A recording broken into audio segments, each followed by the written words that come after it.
Hello to all our listeners and viewers. This is the sixth in a series of interviews with experts in the field of climate change and migration in Cyprus. Our aim is to inform as many young people of the interconnections between climate change and migration. These podcasts are created in the context of the project End Climate Change, Start Climate of Change by the University of Nicosia Research Foundation. Today's invited speaker is Mr. Dimitris Papadakis, member of the European Parliament. Mr. Papadakis, hello, and thank you for being here with us today. Thanks for the invitation. Mr. Papadakis studied finance at the Athens University of Economics and Business and has been politically active since his student years. In Athens, as a student, he held the role of secretary of the Cyprus Student Union and has held other numerous roles throughout his career. Mr. Papadakis has served as a member of the European Parliament since 2014. Mr. Papadakis, the EU, as we all know, prides itself for taking on a leadership role in issues concerning climate change. Is this true? Can you say something about this? Because I know that you are extremely active in the European Parliament when it comes to these issues. We have a very ambitious program, the Green Deal. Mm-hmm. And we have to work very hard in order to achieve all these goals. But to be frank, we have many problems to face. For example, there is a huge gap between the north countries of the European Union and the south countries. As Cyprus, we are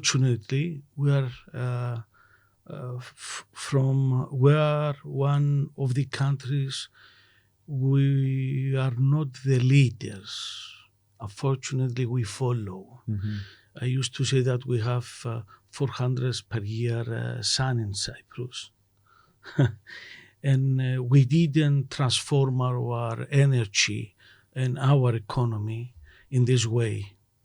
And we follow countries as Denmark, who they try to take all the good things from sun, from the air, and they are the leaders these days we speak.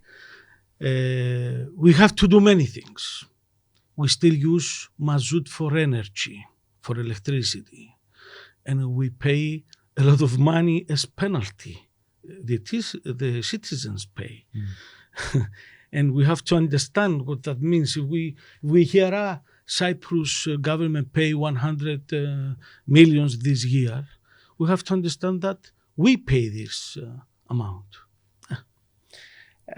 It seems we've dived in the deep end from the beginning, and I think so it should be, because these are incredibly important issues, of course, and they need to be heard, and we need to discuss these issues.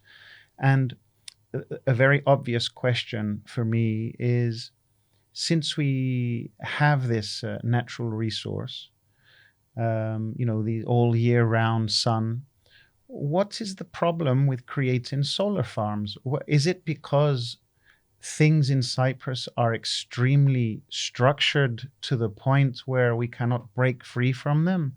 Or is it a financial issue? It seems like the finances, the benefits outweigh the costs. So I think that it is a matter of interest. Interests don't permit, in order to find other ways to cover our necessities for energy. And the whole system was built with this way, and they don't want to change it. We don't have the political will. But at the same time, people must push things as well by demonstrating, by asking from the government, even it's a red government, blue government, or a yellow government. I do not care about the color of the government, but it's not an ideological problem. In order to change things, you must have an alive society. And unfortunately in Cyprus, we used to say this, that we have a sofa society. Yeah. the previous one of the previous podcasters spoke about corporate social responsibility, and he looked at the corporate will to change, and many corporations are looking to create different structures in their organizations which do make changes, sustainability departments and so on and so forth. So as consumers, they have realized this, that the consumer is willing to purchase from a sensitive company that looks at climate change. But as citizens, this is a problem. Why don't we vote for leaders who are also willing to move in this direction, therefore? Again, I just want to be clear that this has nothing to do with ideological issues. This is just about saving the planet, which... I think that the citizens feel very frustrating, and they prefer to get out from the box instead of fight and struggle to change things that they don't want to live, that they don't want to hear, they don't want to see. They have to change our education system, not only in the school.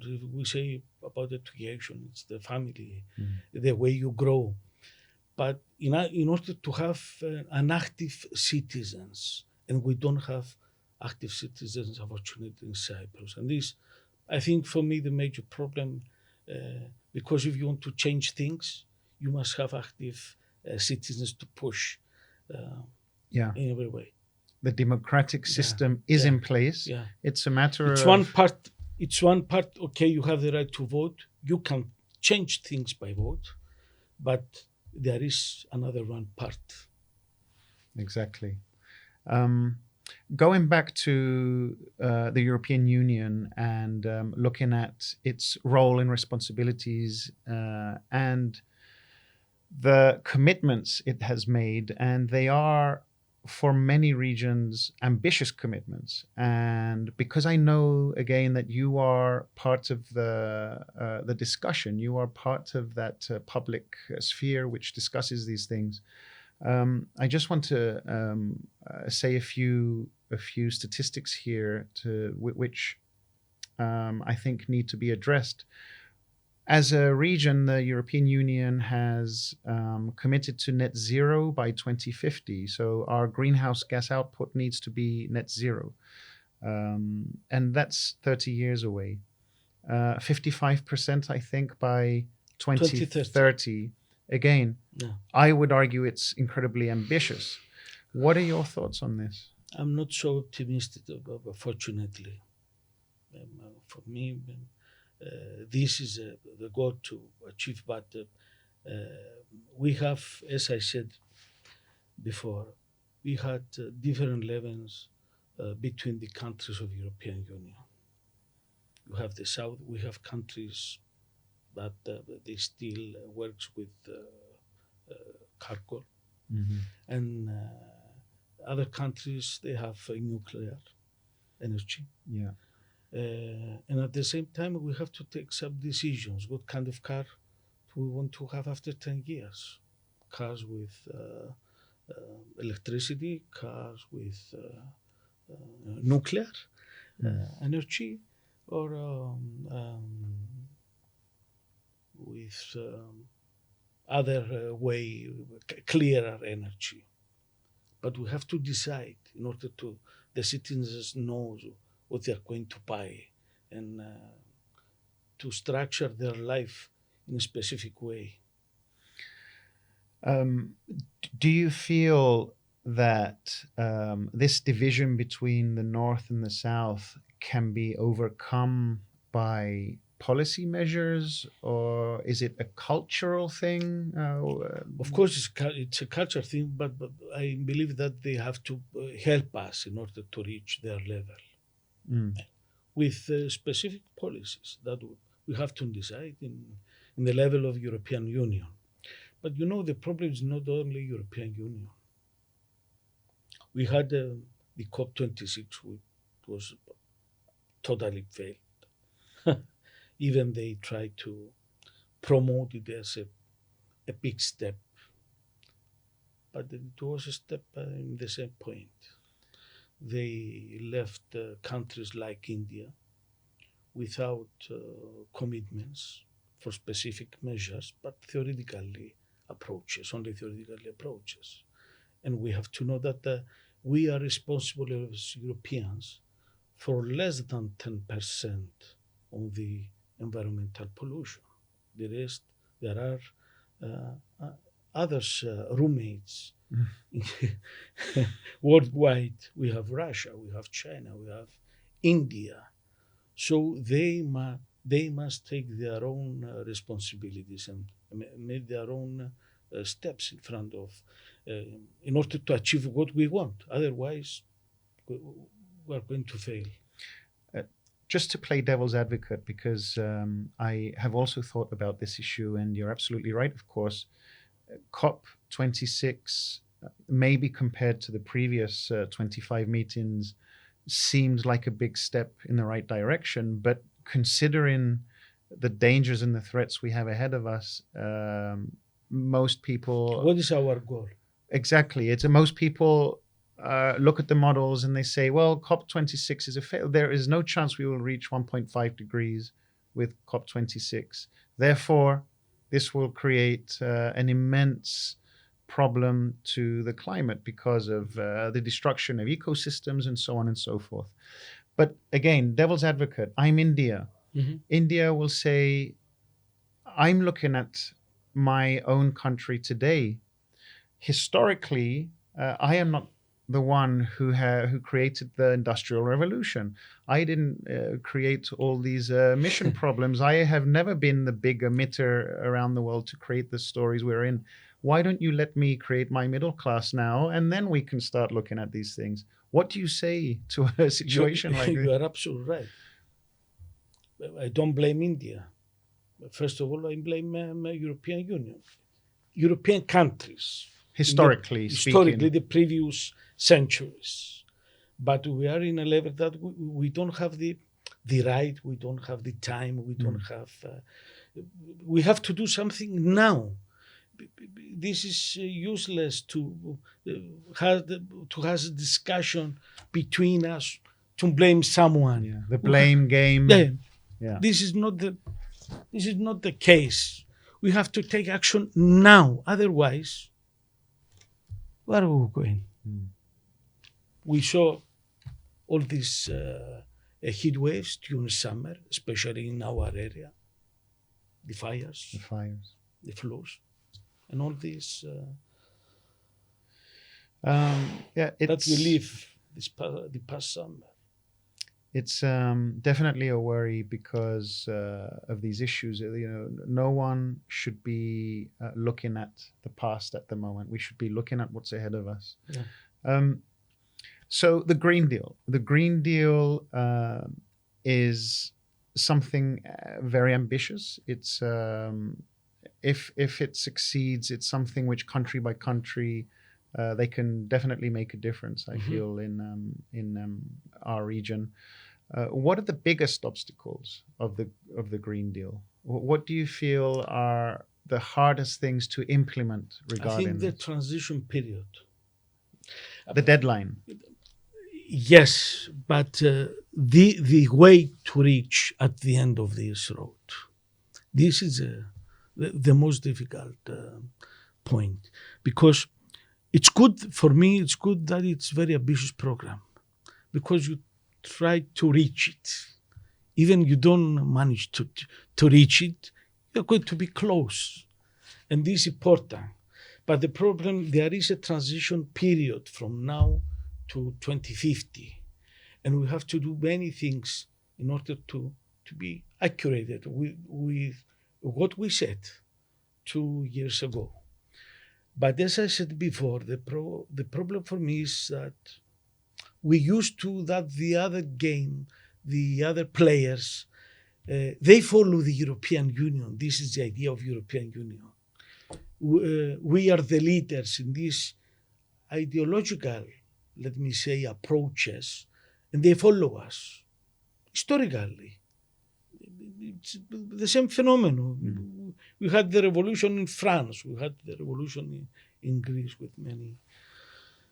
So we have to run, and Cyprus will have to run in order to be in the same line with the rest of our partners. But at the same time, the rest of the roommates of this world must run as well. And they have to play game. They must not follow, and they must not blame, okay, you did that some centuries before.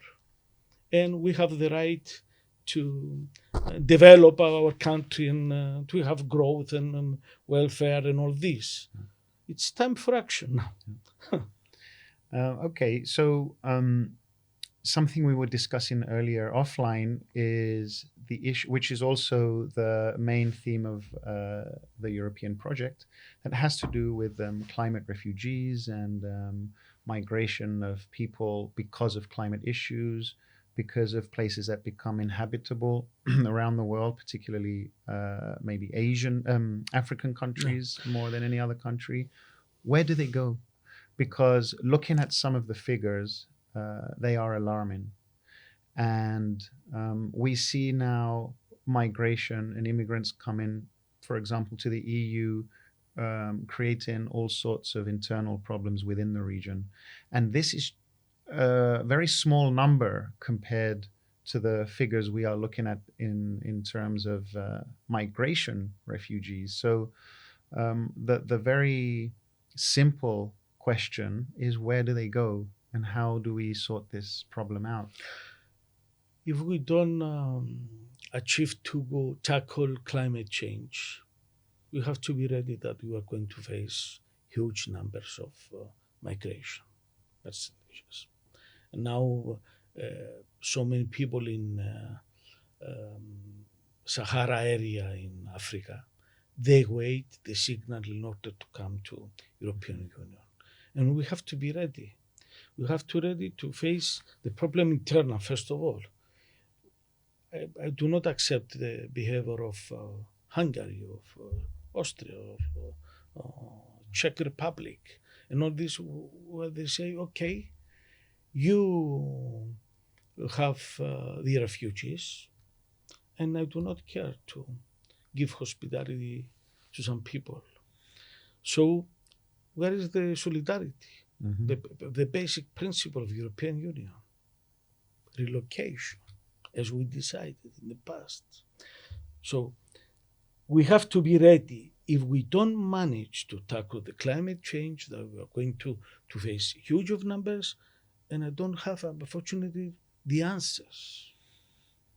I believe that any country has any answers about this, and they are going to face it at the last moment, this phenomena.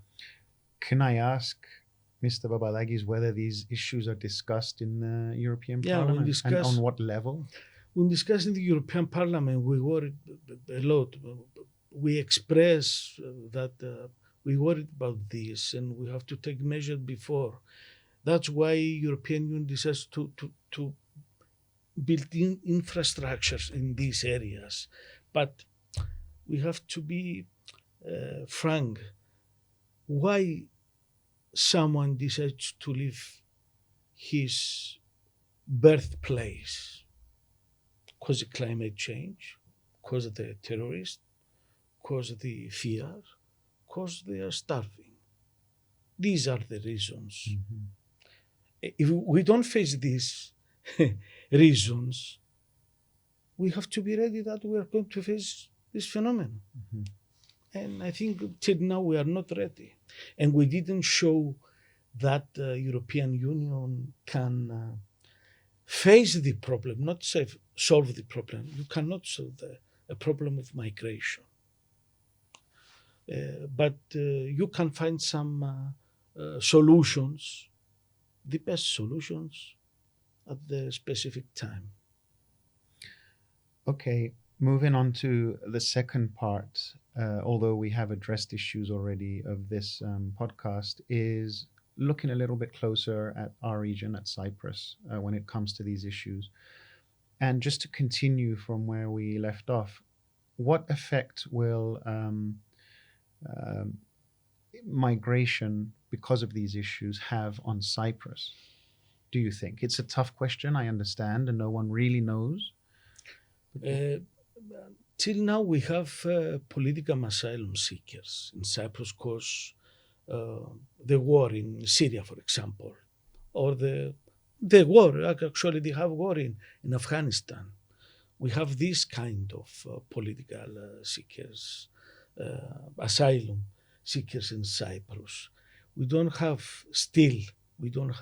because we are in the same area, we have to understand that Cyprus, it's one of the hot spot for climate change.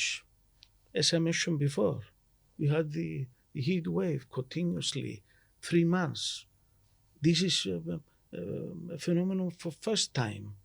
When we were children, we had a heat wave for 2 days, and it was something very, very weird for us. Okay, but we have to admit that the climate change. This is a climate crisis. Actually, it's not a climate change; it's a climate crisis, and this is how we have to face it. And I remember also as a child the same thing. Oh, it's over 40 degrees. Now it was this summer anyway. It was a daily phenomenon. Yeah. For 3 months, almost from June this began. Almost from the beginning of June till the middle of August. And they had the same phenomenon in Greece for many days, not for 3 months as in Cyprus, but we are in a very sensitive place. And we have to understand that we have to change our behaviors. We have to change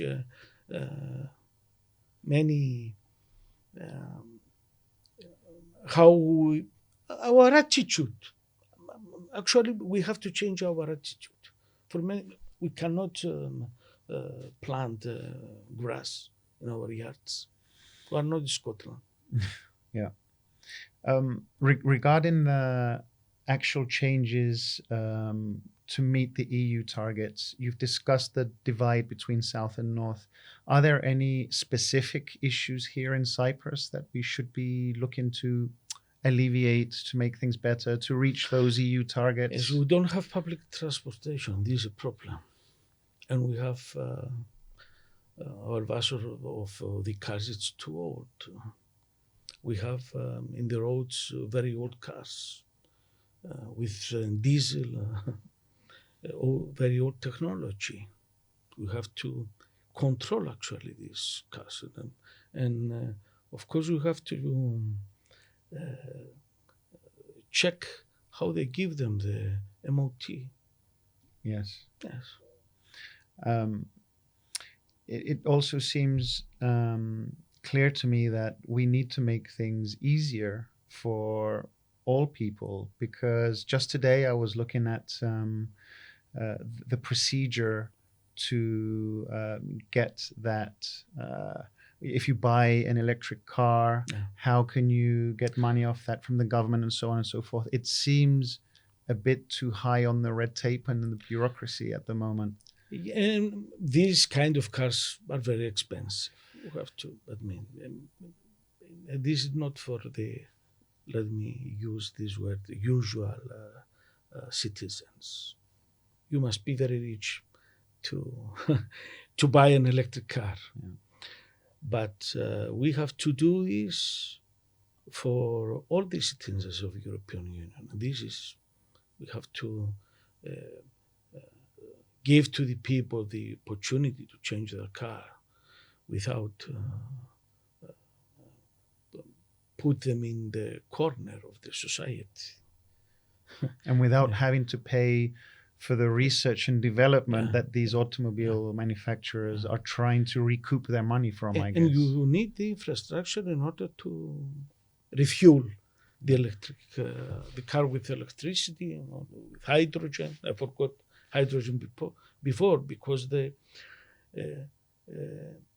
believe that they didn't decide which kind of energy they want to use for the cars. What about our strategies with oil and gas? Are we too late? Has that ship sailed? Yeah.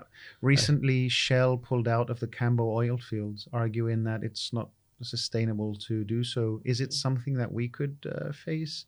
I believe that at the end of the day, they're going to decide that we're going to use gas for 20 years, and that's it for the transition period, in order to achieve some goals, and then we're going to stop using gas as well as petrol. And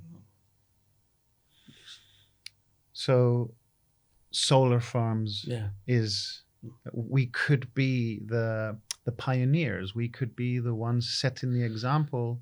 Coming back to that, I know we discussed it, but it just seems to be the obvious solution. Fortunately, we have an attitude to stay. We are conservative, actually, as a mentality, and instead of be in front of the rest of our partners, we follow them, and we have this advantage. But we didn't